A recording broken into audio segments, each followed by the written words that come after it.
When using the quadratic formula, it's important that your first step is to get it into the form ax squared plus bx plus c. So for the following question, we want to FOIL out the brackets. So we get 2x squared minus 2x plus x minus 1 equals 5x. Then we're going to simplify, so we're going to minus 5x from both sides. So we're left with 2x squared minus 6x minus 1 equals 0. Now we're going to find our a, b, and c values. A is 2, b is negative 6, c is negative 1. Then we're going to use the quadratic formula. X equals negative 6 plus or minus the square root of negative 6 squared minus 4 times 2 times negative 1 all over 2 times 2. We simplify this out. We get 6 plus or minus the square root of 36 plus 8 over 4, which equals 6 plus or minus the square root of 44 over 4. And right now, I don't need you to simplify. This is what it's supposed to say. But I ran out of room on the iPad. For this one, to get rid of the fractions, we're going to multiply by a common denominator. So we're going to multiply both sides by 4 because both of them go into 4. So we're left with 2x squared minus 5x equals 12. Then we're going to subtract 12 to get it into the right form. So 2x squared minus 5x minus 12 equals 0. My a is 2, b is negative 5, c is negative 12. So x will equal negative 5 plus or minus the square root of negative 5 squared minus 4 times 2 times negative 12 divided by 2 times 2. If we simplify this, we should get 5 plus or minus the square root of 25 plus 96 over 4. So my final simplified answer is 5 plus or minus the square root of 121 over 4. Now, 121 is a square, so we can simplify this even further. I'm going to take this and simplify it up here because I ran out of room. So we either have 5 plus 11 over 4, or we have 5 minus 11 over 4. 5 plus 11 is 16, divided by 4 is 4. 5 minus 11 is 6. Negative 6 over 4, which simplifies to negative 3 over 2. So these are our two answers. When you can take the square root of a number, make sure that you do and that you simplify with adding. So for this one, we want to solve using the quadratic formula. So I want to get rid of the square roots first, so I want to get my square root on one side and everything else on the other. So we get 2x plus 3 equals the root of 2x plus 10. To get rid of the root, we're going to square both sides. And remember, when you square this, it's the same as 2x plus 3 times 2x plus 3. So on this side, we just drop the radical, so we have 2x plus 10. And on the left side, we're going to get 4x squared plus 12x plus 9. I skipped this step, but if you need to go through the full step, that's totally fine. Next, we're going to subtract 2x from both sides and a 10. So we're left with 4x squared plus 10x minus 1 equals 0. My a equals 4, b equals 10, c equals negative 1. So we're going to substitute this into our formula. So x equals negative 10 plus or minus the square root of 10 squared minus 4 times negative 1 all over 2 times 4.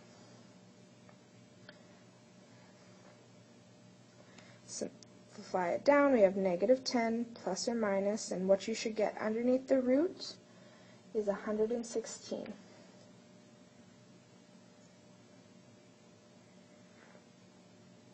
So we're going to use this number right here to solve, and because it's a radical, we need to check our answer. So we need to check, and we're going to find an approximate number of the decimal. So if you find x negative 10 plus root 16 over 8, and x equals negative 10 minus root 16 over 8, we're going to type this into our calculator, and this is x is approximately, because we're rounding, and those little squigglies are approximate, so x is approximately 0.096, and x is approximately negative 2.596. So substitute these into your equations.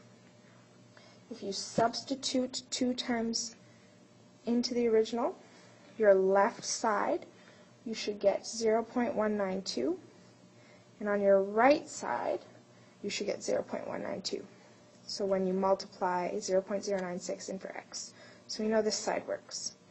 For the next question, if you put it into your calculator, you should get negative 5.192 on your left side, and on your right side, you should get 0.807, which is not right. So your answer is this. You only have one answer for this one. Every calculator is a little bit different, so it's important that you learn how to use your calculator best to solve your questions so that you know that you're doing it right. So testing your calculator to the numbers from the previous question will help you know if you're calculating it right.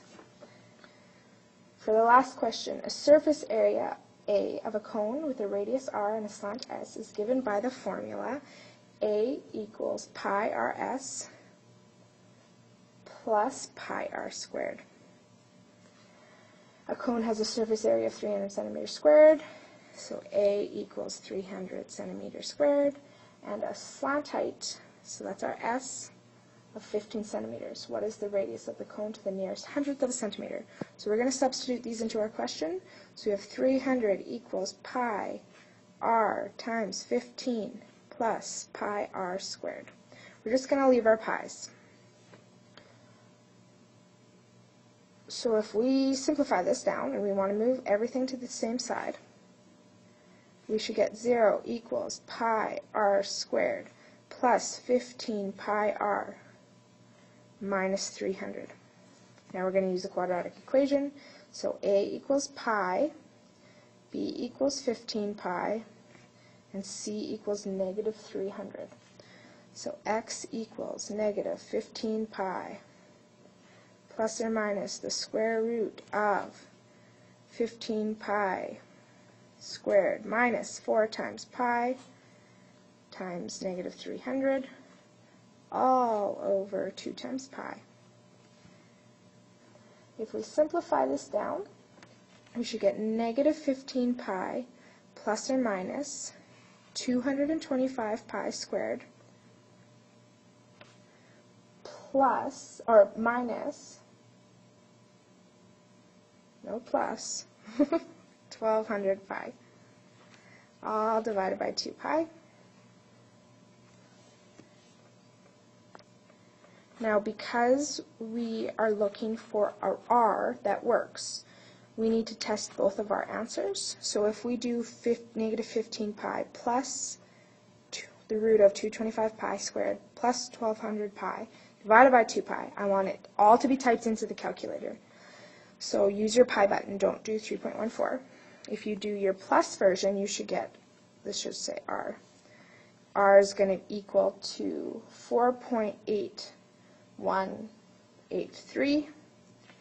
And if you do it with the negative, you're going to get a negative. So we know that we're only doing the positives, because if you type it into your calculator and you get a negative, you can't have a negative radius. So our radius is equal to 4.82 centimeters.